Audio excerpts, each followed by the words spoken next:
Hello everyone, welcome to Let's Learn from the Heart. I am Vaishali and today I am going to talk with you about nutrition in human being. In our previous video, we learned nutrition in plants and nutrition in animal. If you haven't watched that video, don't worry, I am giving a link of that video in description box below. Watch this video full because in this video I'm going to tell you about digestive system in detail. Everything I'm telling you here in detail, so watch full video. I hope you will like this video and you will enjoy it. So guys, let's start today's topic, nutrition in human being. Let's get started. As we discussed earlier that digestive system is one of the life processes. Digestive system is responsible for the digestion of food and this done by the alimentary canal. Alimentary canal is nothing but a long tube which extended from mouth to anus. You can see on this slide also. This is the picture of alimentary canal which is started from the mouth and ends at anus. It is approximately 8 to 10 meter long tube. Alimentary canal is associated with various parts. Which are they? So first you can see here, this is mouth. First part of alimentary canal, from where alimentary canal is started, that is mouth. After that, second part is a long tube that is called oesophagous, or we can call it food pipe. Next part is stomach. First mouth, esophagus, then food goes into the stomach. From stomach, food goes into the small intestine, which you can see on this slide, pink color structure, coiled, extensive coiled, that is small intestine. From small intestine, food goes into the large intestine and last step is anus. So this is the whole alimentary canal which you can see on the screen.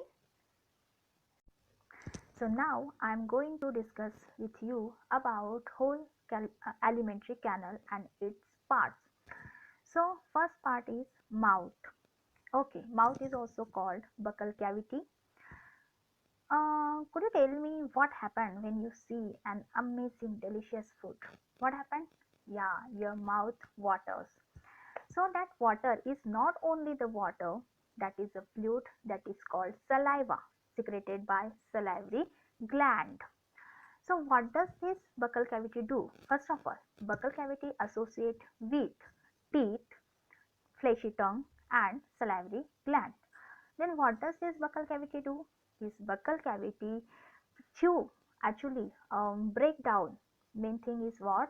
Buccal cavity break down larger molecules into smaller molecules with the help of salivary amylase, and through this process we get sugar from carbohydrate.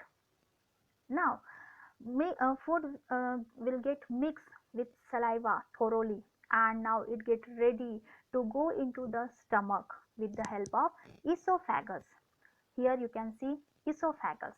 Okay, this is also called food pipe. Here only one process occur. What is that? Whatever food we ingest and chew it properly with the help of saliva, its work is what? That push forward that food into our stomach. Only this is the function of the esophagus. So after pushing forward that food into stomach, what does stomach do? Stomach partially digests that food. First of all, about stomach. As you can see on the screen, stomach is J-shaped organ. It is smooth and it expands when we eat food, right? It means it's not that you will not eat food. When we eat food, it just get expand. Okay, for the digestion in stomach that is responsible gastric gland. Who is responsible? Gastric gland. Gastric gland produce or release what? HCl, that is called hydrochloric acid, pepsin, and third is mucus. Then why are gastric gland produce hydrochloric acid? There are two reasons behind it. First reason is what? Unknowingly we eat bacteria along with our food. So this hydrochloric acid helps to kill that bacteria. Second thing is what? To activate pepsin. Pepsin doesn't work, doesn't get activated till acid produced inside the stomach. When acid produced, only then pepsin gets activated and start digestion on protein. Actually, pepsin is protein digestive enzyme. This is what? So, what does this pepsin do? Pepsin actually digests protein. Next, third is what? Mucus. What is the function of mucus? Mucus protect our stomach, inner lining of our stomach from acid, right? Because hydrochloric acid is very acidic, so to it can damage our stomach also. That's why mucus try to save the stomach from acidic. So this was about stomach.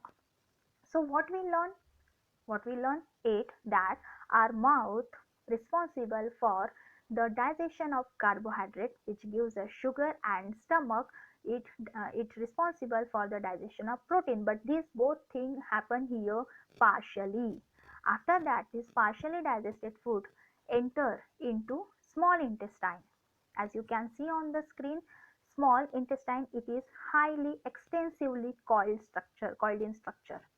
It is the very longest part of our alimentary canal, that is approximately 6 meter in length. Okay, so the length of this small intestine is differ. In herbivore, its length is longer than in carnivore. Why it is longer in herbivore? Because herbivores eat plants and um, green grass, okay, which contains cellulose, and you know that cellulose is very hard to digest. It doesn't digest easily. That's why that's why the length of small intestine in herbivore is longer as compared to the carnivore.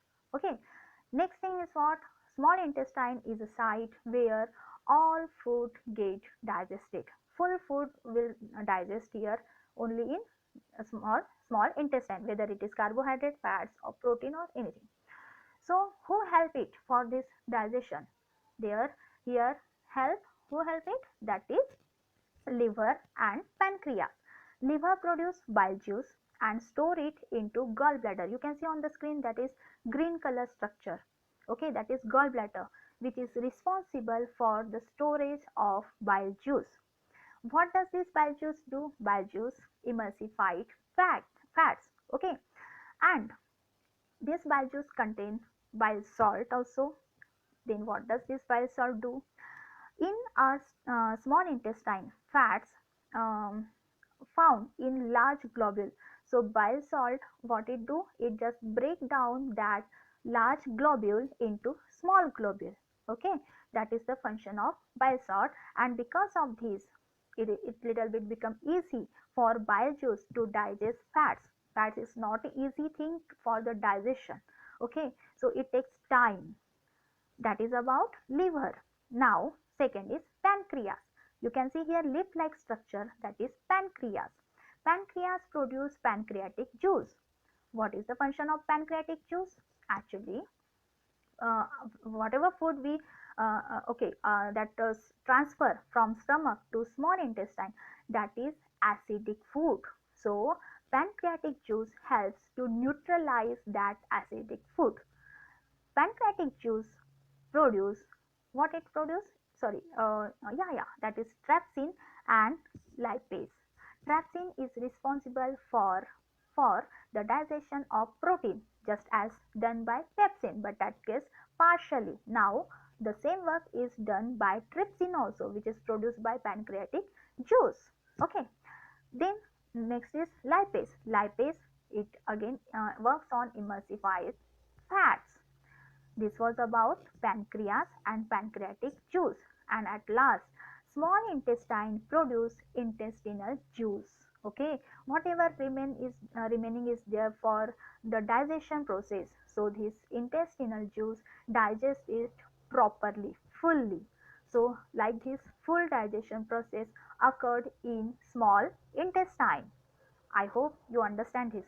So after this whole digestion, what we get from this, after this whole digestion, what we get? We get we get amino acid. Let me show that slide to you. As you can see here, uh, we get amino acid from protein, glucose from carbohydrate, and fatty acid and glycerol from fats. Protein is digested by pepsin and trypsin, and yes, from this protein we get amino acid. Carbohydrate which get digested partially in our mouth, then in rest in small intestine.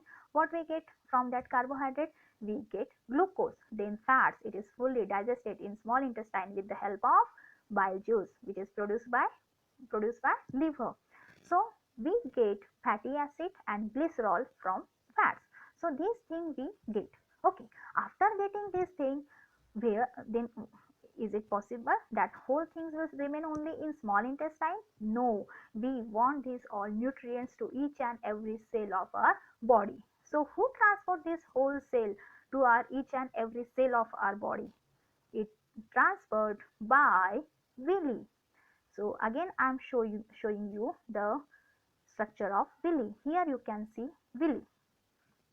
So what is villi actually? That is the small intestine, that is inner lining of small intestine contain finger-like projection. It is called villi. Okay, inner lining of small intestine contain finger-like projection, which is called villi. Now, what does this villi do? Actually, villi is richly supplied with all blood capillaries. It absorbs all nutrients from small intestine and supplied and transport to each and every cell of our body. Got it? What I told? That villi absorbed all nutrients from smallest intestine and it transport to each and every cell of our body. So that is the function of villi. After that, what is remaining then? Undigested food, unabsorbed food. Unabsorbed food now goes into large intestine and there more will absorb extra water. Okay, and that remaining waste material eliminate through anus. So let me show you once again that large intestine. So here you can see this red color structure, that is large intestine, which absorb unabsorbed food from small intestine. Clear? And then food, uh, undigested food, we can say that food eliminate through anus. So this was about digestive system. Let me jot down this whole theory of digestive system within a minute. Listen it carefully. I am telling it in very short. First of all, we eat food in our mouth, chew it properly with the help of saliva, and then that very mixed food, chewed food, we that oesophagous pass it into our stomach. Okay, then in stomach produce what it produce? Gastric gland, which responsible for the digestion of our food, and this gastric gland produce what it produce?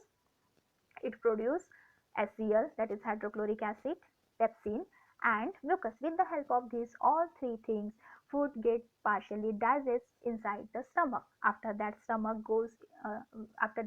partially digested food goes into small intestine. Small intestine here digest whole food fully, whether it is carbohydrate, fats, protein, anything, with the help of liver and pancreatic juice plus intestinal juice. Like this, whole food get digested, and within at last with the help of villi, all nutrients get absorbed from the small intestine and it's supplied to each and every cell of our body. And at last, undigested food absorbed by large intestine, here excess water absorbed by villi, and food get eliminated through anus. And in this whole digestion process, what we get? We get amino acid from protein, then we have seen already this. I don't think, but I have to show it again, but I'm showing. Yes, you can take screenshot also. We get amino acid from protein, glucose from carbohydrate, and last fatty acid and glycerol from fats. So this was about whole our digestive system that which we learned. I hope you like this session, you enjoy it.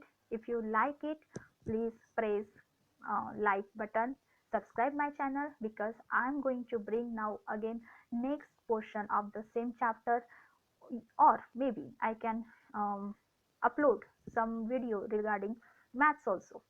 So subscribe my channel and press on bell icon. Thank you for watching my video. Thank you so much.